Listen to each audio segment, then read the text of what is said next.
الجمعيه لاقات كثير من الانتقادات ولاقات بالعكس زعما اكثر انتقادات، لقات هجوم كبير بسبب ارتفاع الحريه الفرديه وحريه الضمير والمعتقد.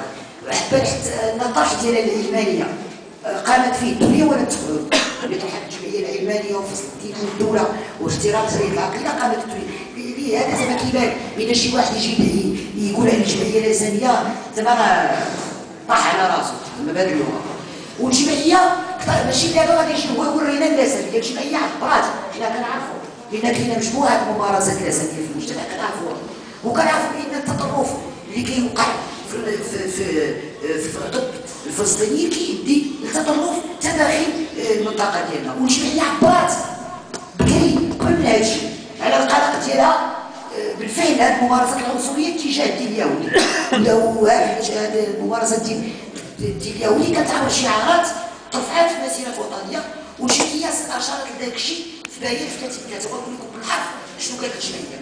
هذا بيان اللي خرج العام اللي فات مراقب المسيره هذه.